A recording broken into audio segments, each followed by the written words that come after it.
Buenas tardes, profesor y compañeros. Nosotros somos el Team F y estamos conformados por Luis Enrique, su servidora Valeria, Rafael de Jesús, Alejandro, Isaac, Luis y Giselle.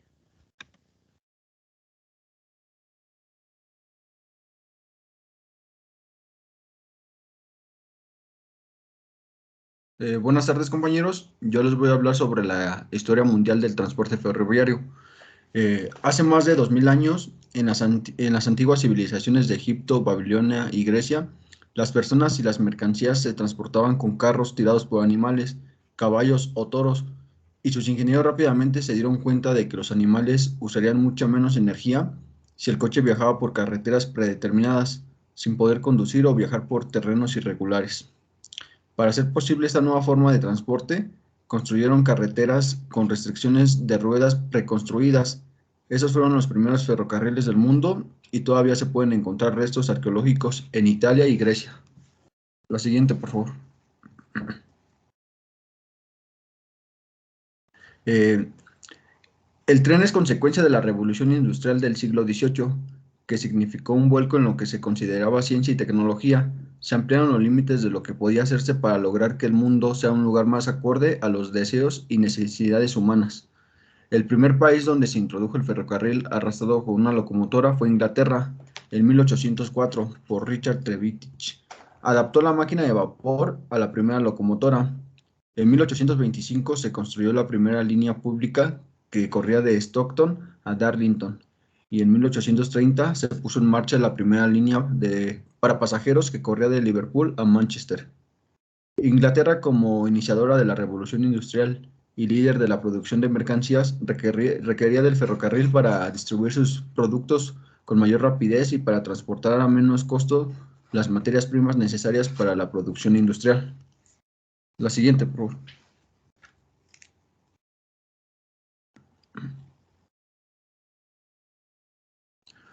Una vez que los burgueses observaron la importancia del nuevo transporte, se dispusieron a invertir sus cuantiosos capitales en la construcción del ferrocarril fuera y dentro de su territorio. El ferrocarril se difundió rápidamente en Europa continental entre 1850 y 1870. Se construyeron 75.000 kilómetros y para 1880 prácticamente todas las líneas ferroviarias estaban conectadas, con lo que se integró el mercado europeo. La siguiente, por favor.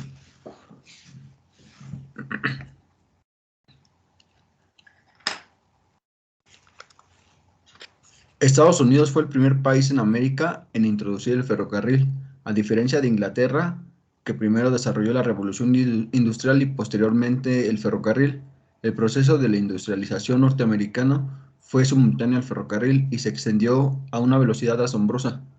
La adopción de los avances de la revolución industrial, la inventiva de su gente y la riqueza de recursos fueron elementos decisivos para que a finales del siglo Estados Unidos se convirtiera en el líder industrial, desbancando a Inglaterra. En 1830 se inauguró el primer ferrocarril y para 1869 se abrió el transcontinental que conectaba California con Iowa. A finalizar el siglo ya contaba con 320.000 kilómetros de vías férreas. La siguiente, por favor. Otro momento muy importante en la historia de los trenes fue la introducción de las locomotoras diésel, que pusieron fin a la era de las locomotoras de vapor. Después de la Segunda Guerra Mundial, casi la mayoría absoluta del mundo dejó atrás el vapor y adoptó los motores diésel mucho más rápidos, fáciles de mantener y confiables. Con el tiempo, los motores diésel se combinaron con los motores eléctricos. La siguiente, por favor.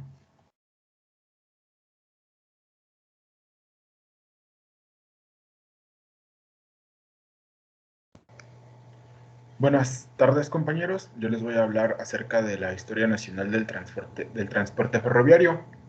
Y bueno, esta comenzó en 1837, cuando en aquel entonces el presidente Anastasio Bustamante le ordenó al exministro de Hacienda, Francisco Arriaga, la construcción de la primera línea ferroviaria que pretendía conectar el puerto de Veracruz a la Ciudad de México, con un costo estimado de 6.500.000 pesos. La siguiente, por favor.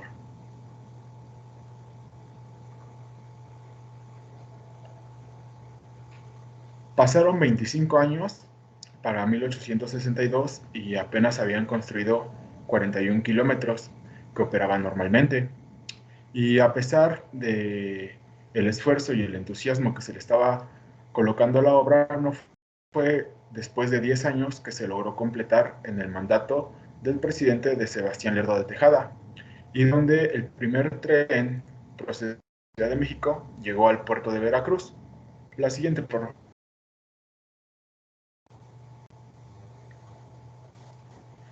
Y bueno, no se puede negar que durante el gobierno de Sebastián de Lerdo de Tejada y Porfirio Díaz hubo un gran avance para la infraestructura ferroviaria, para el sistema ferroviario, ya que se construyeron nuevas estaciones y hasta el día de hoy esas construcciones se siguen utilizando.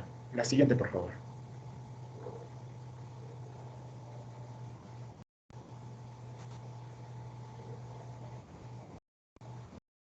Para el de 1910, con 21.000 kilómetros de vías férreas operadas diariamente.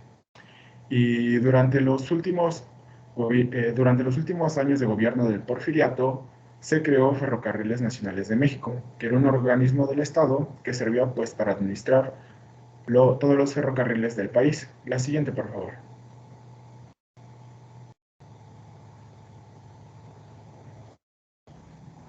Y bueno, durante la Revolución Mexicana sufrió un tropiezo el transporte ferroviario, ya que pues gran parte de toda la infraestructura se dañó y prácticamente en el periodo postrevolucionario se rehabilitó toda la infraestructura por completo, ya que el ferrocarril era el único medio que podía cubrir la necesidad de transportar grandes cantidades de carga a largas distancias.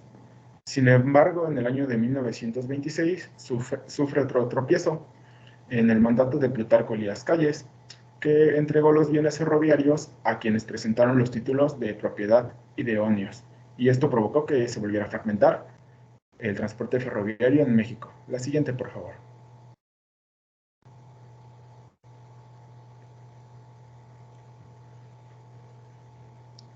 No fue hasta el gobierno de Lázaro Cárdenas que en el año de 1937 decretó la expropiación de esos bienes y así pasaron pues a manos del Estado. La siguiente, por favor.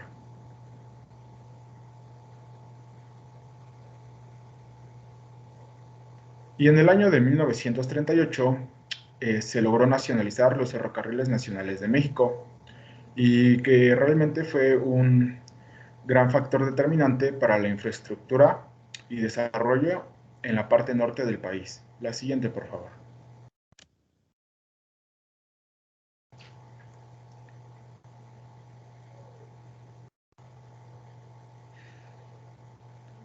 Y bueno, en 1940 se creó el ferrocarril de Chihuahua al Pacífico, que pretendía conectar la ciudad de Chihuahua con el puerto de Topolobampo, en la costa del Pacífico. Y en 1946 se iniciaron los trabajos, pero la obra paró 4 años y no fue hasta 1959, 9 años después, que se reinició y en 3 años se logró concluir esa obra.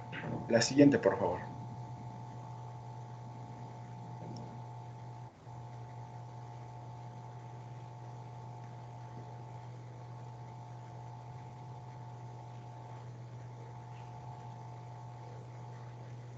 A pesar de la bonanza que la Segunda Guerra Mundial presentó para muchos países, como ejemplo Estados Unidos, en México no se aprovechó al máximo para el transporte ferroviario, no se innovó nada y se quedó estancado.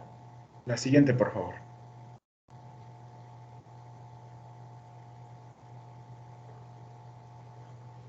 Y bueno, en la década de los 90, el presidente Cedillo otorgó concesión a 4 compañías que prácticamente iban a regir el sistema ferroviario.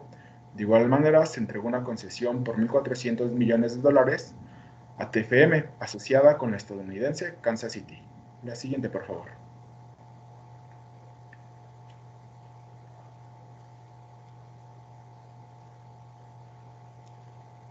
Entre esas 4 empresas tenemos a Ferromex, Peñoles, Medios de Comunicación y Transportes de Tijuana y Tribasa. La siguiente, por favor.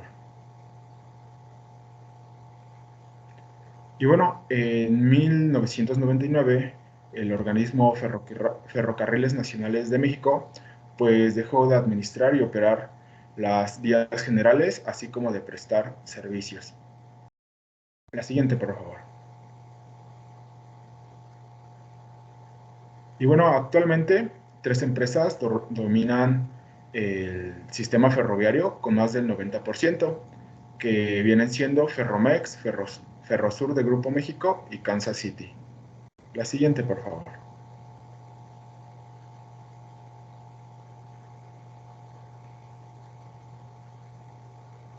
Y bueno, a consecuencia de la privatización, solo existe el servicio de carga y el servicio de pasajero quedó completamente extinto. Y bueno, esto trajo grandes consecuencias hacia los usuarios de México porque tuvieron que irse a otros transportes, como es el autotransporte y el transporte aéreo, que es mucho más caro. Y bueno, de mi parte sería todo. Hola, mi nombre es Giselle y yo les voy a hablar sobre las organizaciones que regulan el transporte, las internacionales. Empezamos con la FIATA, que es la Federación Internacional de Asociaciones de Transitarios y representa a la industria de transitarios. Es una organización integrada por alrededor de 40,000 empresas de logística y agentes de carga, que emplea alrededor de 8 a 10 millones de personas en 150 países. Fue fundada en Viena, Austria, en 1926 y es conocida como la voz global de la logística de mercancías. Su sede actual se encuentra en Suiza y es una organización no gubernamental. Su misión es unir a la industria del transporte de carga en todo el mundo, así como representar, promover y proteger los intereses de la industria y participar como asesores o expertos en las reuniones de organismos internacionales que se ocupan en el transporte, principalmente para estandarizar y mejorar la calidad de los servicios prestados por los agentes de carga a través del desarrollo y la promoción de transmisión de los documentos uniformes, las condiciones comerciales y las normales. Por favor.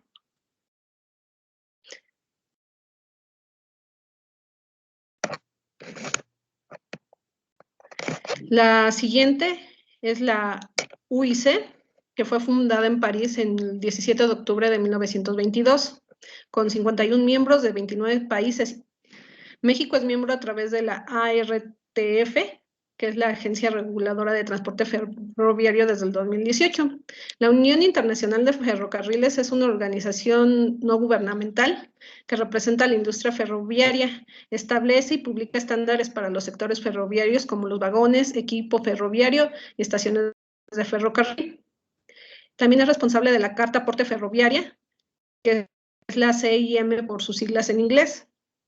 Su misión es promover el transporte ferroviario a nivel mundial, con el objetivo de responder de manera eficaz a los desafíos actuales y futuros relacionados con la movilidad y el desarrollo sustentable, así como desarrollar y facilitar todas las formas de cooperación internacional entre los miembros y promover intercambio de mejores prácticas. Siguiente, por favor.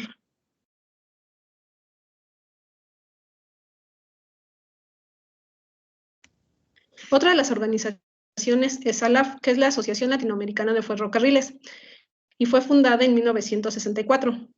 Es una entidad reconocida por las Naciones Unidas como organización no gubernamental. Está constituida en su mayoría por empresas ferroviarias industriales del sector en Latinoamérica.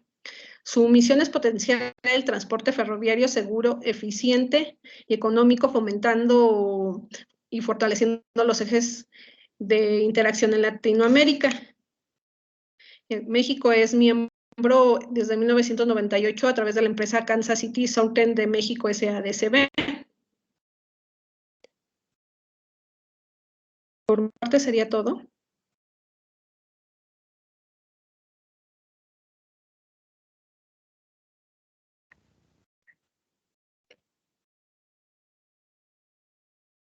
Bueno, buenas tardes compañeros. Yo les voy a hablar sobre las organizaciones que regulan el transporte ferroviario en México. Bueno, el desempeño del servicio ferroviario en México siempre ha tenido ciertas mejoras entre el aspecto de calidad, gestión y material rodante, la productividad, capital de trabajo, así como el aumento de niveles de tráfico y cuotas de mercado. La que sigue, por favor. Bueno, como primera institución tenemos a la SCT, que es la principal de todas. Esa se creó el 13 de mayo de 1891. Esta es la dependencia del gobierno federal y autoridad responsable del sector, encargada de promover sistemas de transporte, comunicaciones adecuadas, que contribuyan a la accesibilidad de los servicios, respondiendo a las tendencias de la globalización. Su misión de la SCT siempre ha sido promover un sistema de transporte y comunicaciones seguros, eficientes y competitivos mediante el fortalecimiento del marco jurídico, la definición de políticas públicas y el diseño de estrategias que contribuyan al crecimiento sostenido de la economía. Siempre también, una de sus misiones, siempre ha querido que el desarrollo social sea equilibrado en el país, ampliando una gran cobertura y accesibilidad de los servicios, logrando la integración de todos los mexicanos y respetando el medio ambiente. La que sigue, por favor. Bueno, en la siguiente tenemos a la Dirección General de Desarrollo Ferroviario y Multimodal. Esta se creó en 1995. Incorpora la Dirección de Transportes Ferroviario para formar la Dirección General de Tarifas de Transporte Ferroviario Multimodal.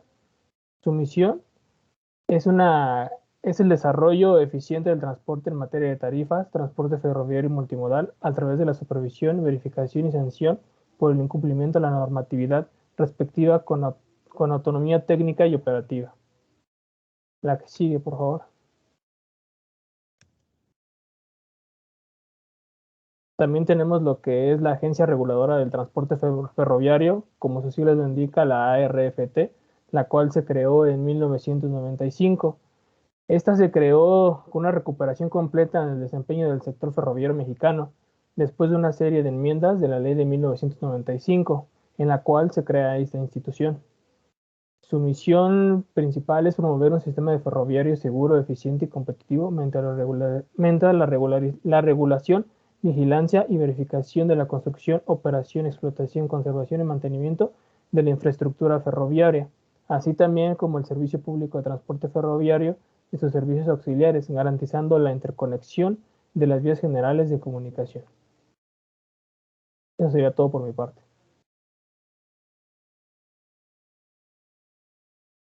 Bien, en el caso de las principales empresas de transporte ferroviario en el país, se encuentra principalmente Ferromex. Esta comenzó a operar desde 1998 tras haber obtenido la concesión en la explotación de la red ferroviaria por 50 años. En 2017, se constituye como Grupo México Transporte y sus acciones se colocan en la Bolsa Mexicana de Transportes.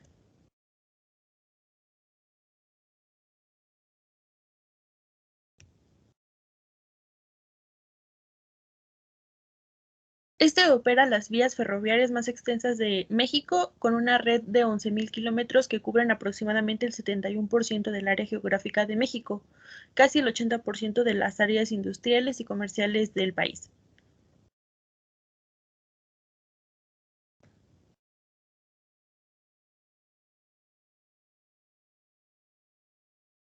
Bien, algunas de sus rutas, estas poseen 5 fronterizas con Estados Unidos, que son Mexicali, en el estado de Baja California, Nogales en Sonora, Ciudad Juárez en Chihuahua, Ojinaga en el estado de Chihuahua y Piedras Negras en Coahuila. Conecta 7 ciudades importantes de México, como la Ciudad de México, Guadalajara en Jalisco, Culiacán en Sinaloa, Aguascalientes, Chihuahua en el mismo estado y Tepic en Nayarit. Y en este caso, la última sería Torreón en Coahuila.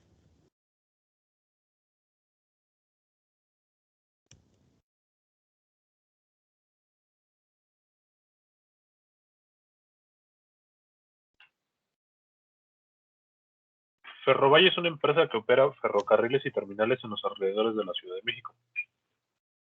Es propiedad conjunta de Kansas City Southern de México, Ferrocarril Mexicano, Ferrosur y la Secretaría de Comunicaciones y Transportes. Sus principales servicios son reordenar el tráfico procedente de los ferrocarriles conectantes de Kansas City, Ferromex, Ferrosur, a través de su principal patio de clasificación ubicado en el Valle de México.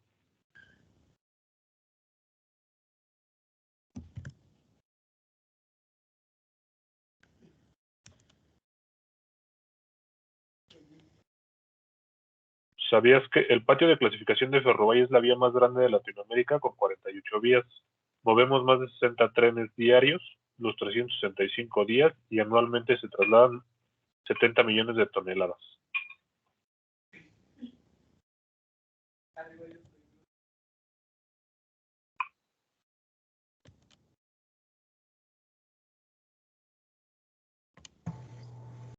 Kansas City Southern de México opera un sistema ferroviario de 3.638 kilómetros de vías, dando el servicio al noroeste y centro de México, así como a los puertos Lázaro Cárdenas y Tampico.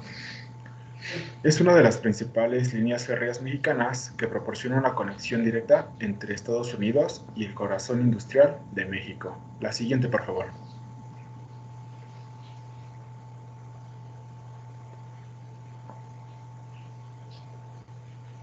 Kansas City, como ya se ha mencionado, tiene dos conexiones, dos puntos fronterizos con el Union Pacific en Matamoros, Nuevo Laredo y San Luis Potosí, teniendo también puntos de intercambio. La siguiente, por favor.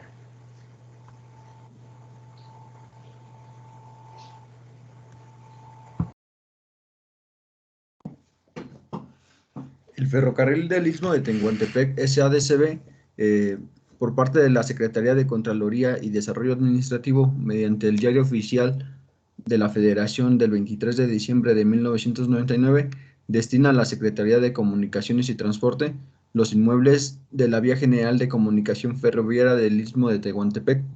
El 3 de marzo de 1999, la Secretaría de Hacienda y Crédito Público autoriza la constitución de la empresa de participación estatal mayoritaria Ferrocarril del Istmo de Tehuantepec SADCB, y el FIT se constituyó como SADCB el 19 de octubre de 1999, con el objetivo de... La siguiente, por favor.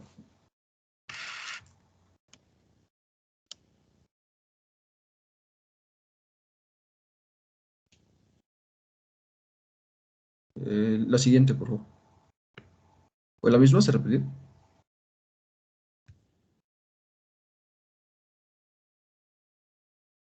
El Ferrocarril del Istmo de Tehuantepec SADCB es una compañía estatal de transporte.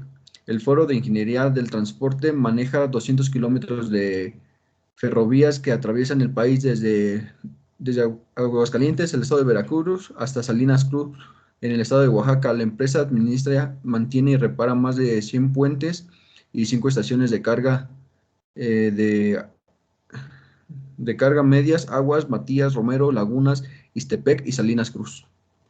La siguiente, por favor. Bien, en el caso de los principales activos ferroviarios, tenemos principalmente lo que son los furgones y tolvas. Primero que nada se encuentra el Automax. Sus medidas son de 28,60 metros, de ancho 3,25, de alto tiene 5,80 y la capacidad automotriz máxima sería de 10 unidades. Sirve precisamente, al igual que el binivel y el Automax, para transportar automóviles. En el caso de, las medidas fueron del binivel. En el caso del Automax, tenemos una longitud en coples de 44,2 metros, de ancho 3,25, de altura 6,14 y la capacidad automotriz de este es de 22 unidades. Asimismo, este tipo de equipo se mueven autos teniendo una capacidad como máximo de 25 unidades.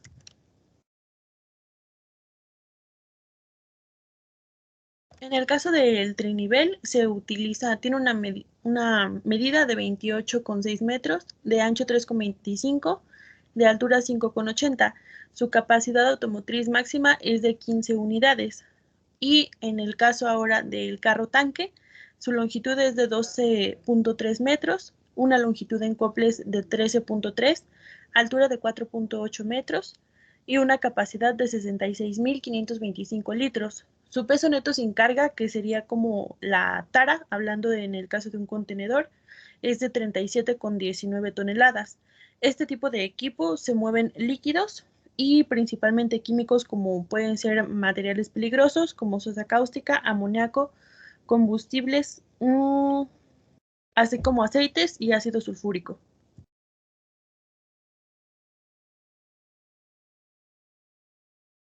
Ahora, en el caso de los contenedores de 53 y el furgón de 50, tenemos una longitud, primero que nada, de 16.1, altura 2.7, altura... no,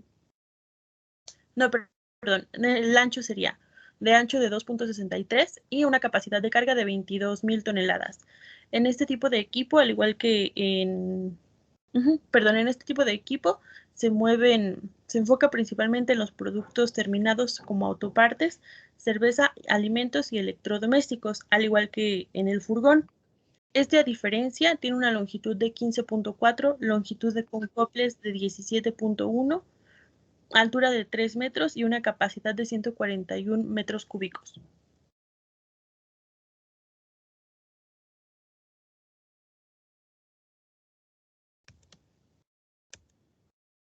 Ahora tenemos el furgón de 60 con una longitud de 18.5 metros, una longitud con toples de 20,9 metros, una altura de 4.8 y una capacidad de 212 metros cúbicos.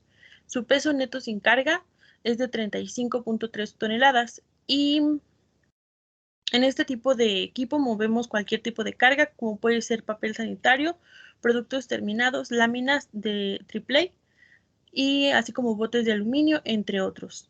Ahora bien, en el caso de la góndola, se utiliza para productos a granel como minerales, carbón, metales y chatarra. Esta, a diferencia de los furgones, no tiene techo, es descubierta. Su longitud es de 15.8 metros, una longitud con toples de 17,4, la altura es de 2,87 y una capacidad de 90 a 100 toneladas. Su peso neto sin carga es de 29,7 toneladas.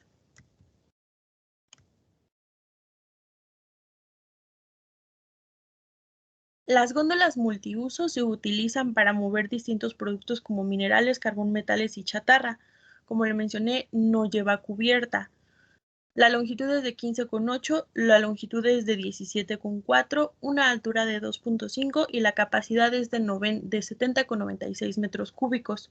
Su peso sin carga es de 30,4 toneladas. Las góndolas cubiertas, a diferencia, se utilizan para... está acondicionado con los cuneros, con tapas de carga y se utilizan para transportar rollos de lámina rolada en frío y caliente para la industria automotriz. Su longitud es de 13,3 metros, la longitud con toples es de 15,3 metros, una altura de 4.1 metros y una capacidad de carga de 85 toneladas.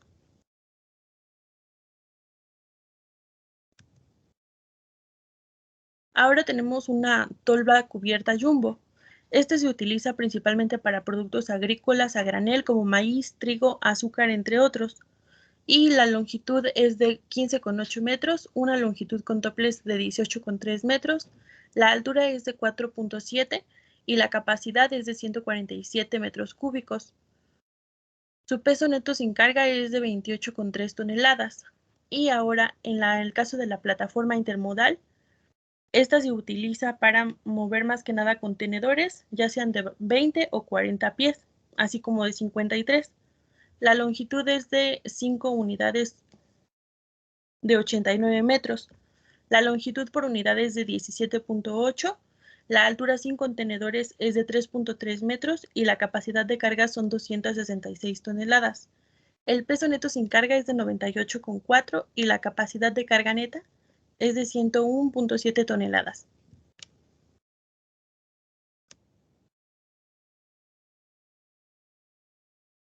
Para la plataforma multiusos, esta se utiliza para material suelto como troncos o bloques. La longitud es de 18.2 metros, capacidad de carga son 70 toneladas y el peso neto sin carga es de 30 toneladas. En el caso de la tolva cubierta, La longitud es de 17,6 metros, longitud con toples es de 20,8, la altura es de 4,25 y la capacidad es de 91 toneladas. En este se utiliza para mover minerales y carbón a granel y el peso neto sin la carga es de 27,4 toneladas.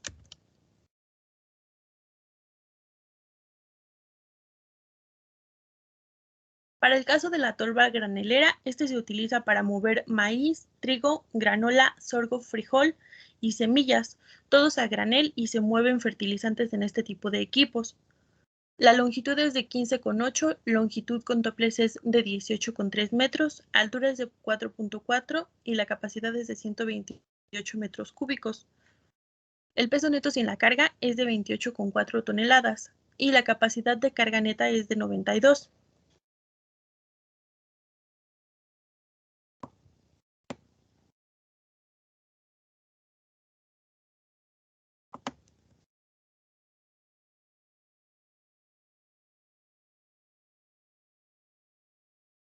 Bien, para el caso de las locomotoras tenemos primero que nada la FXE de 1200, que son locomotoras fabricadas por EMD para los ferrocarriles Union Pacific. Fueron adquiridas por Ferromex para completar la flota de patio, que tienen una fuerza de 1000 caballos de fuerza.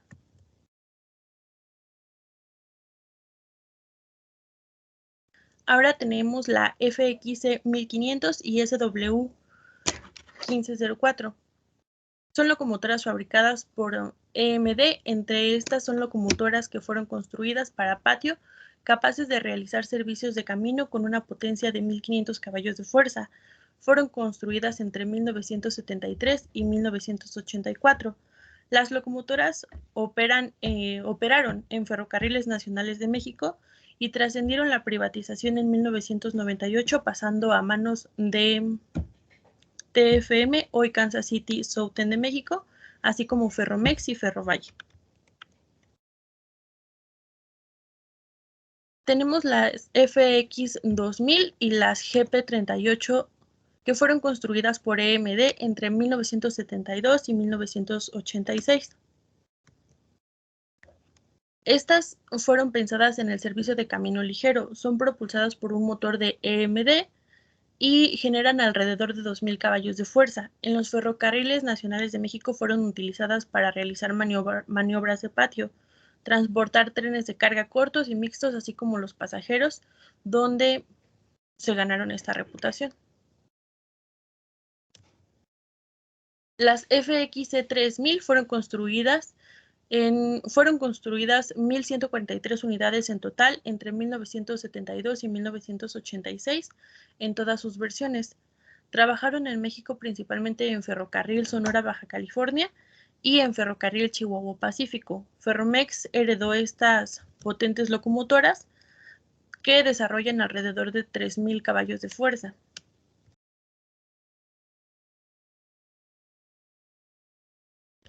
Las FXE 3100, 3200 y tenemos la serie SD40, SD42, SDP40 y SD45.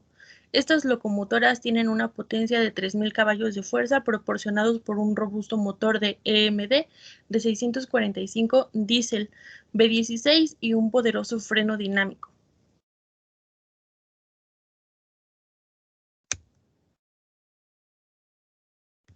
Ahora tenemos las FX 3500, la C30, que esto es un recuerdo de Ferrocarriles Nacionales de México. Son máquinas de la serie C30-7 que fueron motorizadas por un motor de GE FDL V16 con una potencia también de 3000 caballos de fuerza.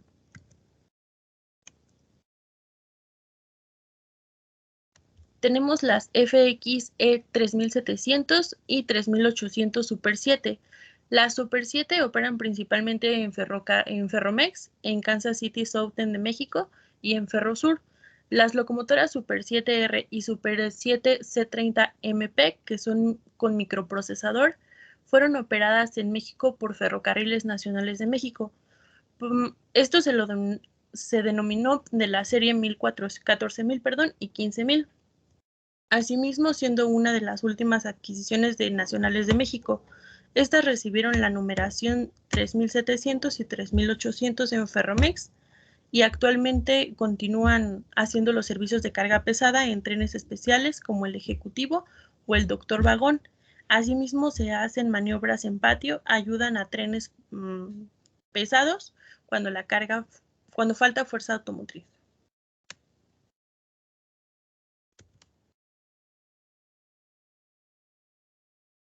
Tenemos las FXE 4000 y 4100 y la serie SD70AC. La producción comenzó en 2004 y se mantiene a la fecha.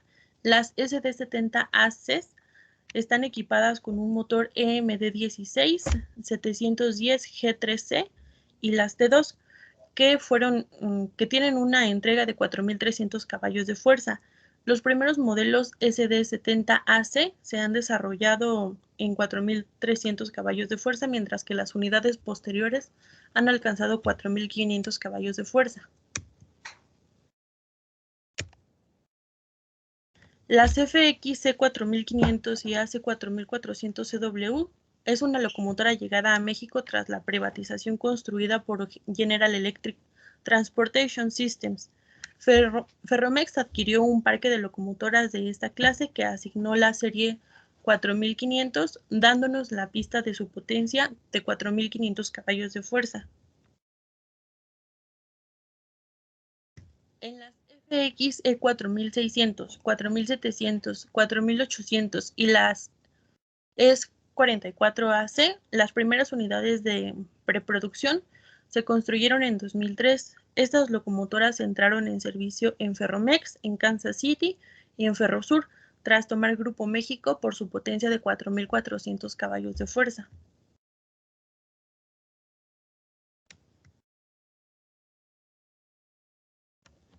Bien, para el cálculo de las tarifas tenemos en el caso de los costos que son hacia los clientes.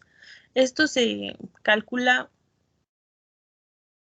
con base al cálculo de la distancia. De hecho, en la página de Ferromex viene como tal cuál es la distancia que viene el cálculo de la distancia de punto a punto y se calcula, por ejemplo, el peso que vamos a transportar, el factor fijo. De igual manera aquí viene la liga para que lo podamos identificar. ¿Cuál es el factor fijo del producto que vamos a transportar? El factor variable, el cual también se utiliza en base a la tabla que viene aquí en el link, y la distancia.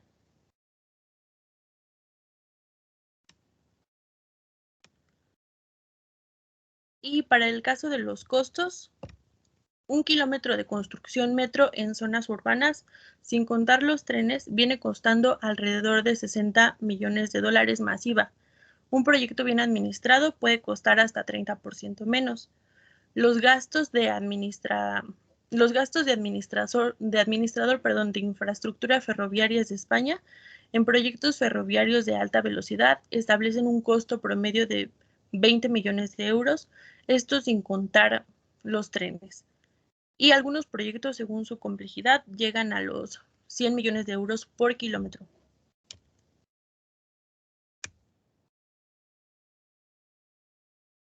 En las vías dobles a campo abierto, el transporte de mercancías y que puedan circular en trenes de pasajeros, el costo promedio es de 4 a 8 millones de dólares por kilómetro masiva.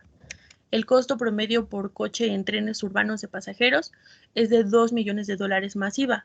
El costo promedio de cada locomotora aproximadamente es de 4.400 caballos de fuerza, va desde los 2 millones de dólares. Sobre todo en los trenes urbanos existen los costos adicionales en obras inducidas, las obras complementarias, afectaciones, las supervisiones externas y las certificaciones. Esto llega a ser en un caso del 25 al 30% del costo del proyecto.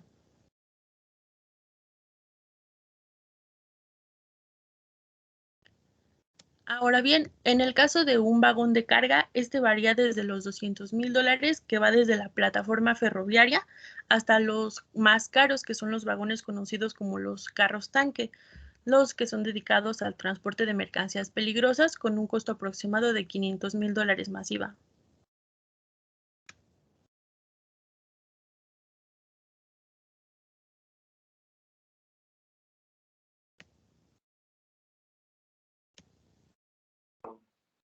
Del contrato del transporte de mercancías. El contrato es un convenio de servicio que acusa de recibo de las condiciones de las mercancías. Incluye una carta aporte que acredita el contrato y sirve como título propiedad de las mercancías. Este documento regula la prestación del servicio y prueba que existe un contrato de transporte. Siguiente.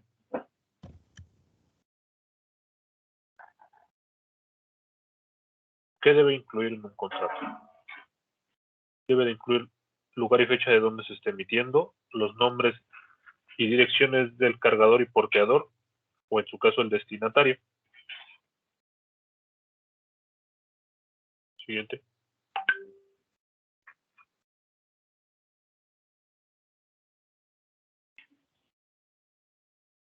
La descripción de lo que se va a transportar. En este caso se debe identificar y especificar qué se va a transportar, cuál va a ser su embalaje y el precio debe estar indicado ya debe estar establecido.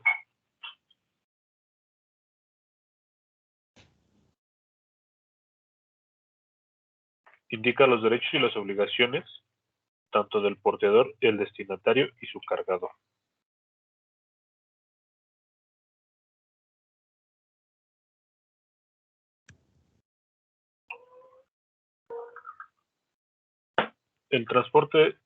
El negocio en el transporte ferroviario permite articular y crear regiones económicas, condiciones fundamentales para el desarrollo del capitalismo actual, mover cargas superiores a cualquier diligencia a una mayor velocidad y a un menor costo en diferentes condiciones climáticas.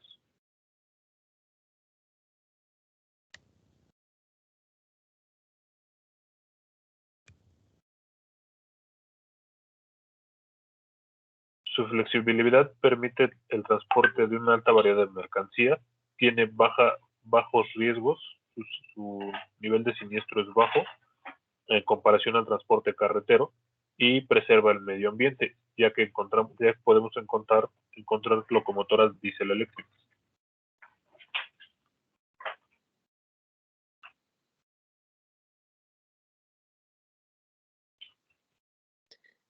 En nuestro equipo decidimos hacer una comparativa de transporte ferroviario en Estados Unidos, ya que esta posee la red ferroviaria operativa más extensa del mundo. Las conexiones ferroviarias ganan peso en Estados Unidos con el objetivo de hacer frente a la congestión del tráfico aéreo y a la sobrecarga de mercancías. La administración federal, los gobiernos estatales, así como el sector privado, impulsan trayectos más competitivos mediante la modernización de los servicios intercity y la llegada de la alta velocidad. Siguiente, por favor. Las líneas de transporte de mercancías constituyen alrededor del 80% de la red ferroviaria total del país, mientras que la red total de pasajeros alcanza una extensión de 35,000 kilómetros. La red ferroviaria de Estados Unidos es la más larga y dinámica del mundo, con 140,000 millas, que es alrededor de 225,308 kilómetros más o menos de rutas operativas. Siguiente, por favor. Aquí encontramos unas gráficas de transportes de materias primas y bienes que es considerado uno de los mejores del mundo en términos de seguridad, fiabilidad, precio. Cada día se mueven alrededor de 5 millones de toneladas a puertos y centros de distribución, además de negocios. También se estima que 1/3 de las exportaciones de mercados internacionales se hacen en ferrocarril. En 2019, como dice la gráfica, Estados Unidos ocupó la 3ª posición de la cantidad de tráfico de mercancías. Siguiente, por favor. Las líneas son propiedad de diversas compañías privadas. En total existen 538 rutas. 7 de ellas son de clase 1 y han obtenido beneficios superiores a los 453 millones de dólares, alrededor de 425 millones de euros. Union Pacific Railroad y BNSF Railway son los de mayor dimensión. También destaca Ferrocarril Nacional de Canadá y el Ferrocarril Pacífico Canadiense, además del transporte CSX, Kansas City, Ferrocarril del Sur y Norfolk, Ferrocarril del Sur. Siguiente, por favor. América del Norte es la región que más ostenta de mayor número de accidentes reportados en cruces a nivel durante el 2018. Por sí solo Estados Unidos reporta 2.225 accidentes en el 2018 y sobrepasaron la cantidad de accidentes reportados en cruces a nivel al combinado del total de accidentes reportados en otros países. Al evaluar esta situación con México se observa un escenario similar, ya que México en el 2018 y 2019 registró un número adicional de accidentes de cruces a nivel que es del 21.7 en 2018 y 5.8 en el 2019, como indica la gráfica. Siguiente, por favor. También tenemos una gráfica sobre los números de lesionados reportados internacionalmente en el 2018. El azul muestra la cantidad de lesionados ocasionados por accidentes de cruces de nivel y el rojo muestra la totalidad de lesionados causados por cualquier otro tipo de accidentes ferroviarios. Estados Unidos reporta 845 y 204 en los lesionados de cualquier tipo de accidente ferroviario. Siguiente, por favor. Tenemos una conclusión que llegamos todos en equipo. El sistema de transporte ferroviario en México tiene un gran potencial.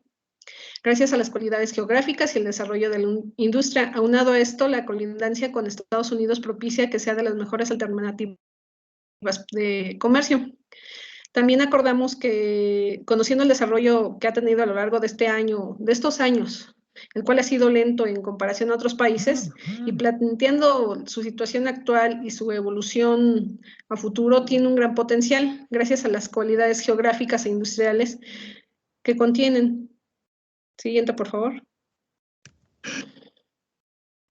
Se tiene que tener en cuenta que el sistema ferroviario como modo de transporte en nuestro país es de suma importancia, ya que para llegar a ser potencia mundial en este modo, como es el caso comparativo de la exposición de Estados Unidos, se tiene que proyectar una estrategia de modernización en la infraestructura con el bien de optimizar el rendimiento del sistema en México.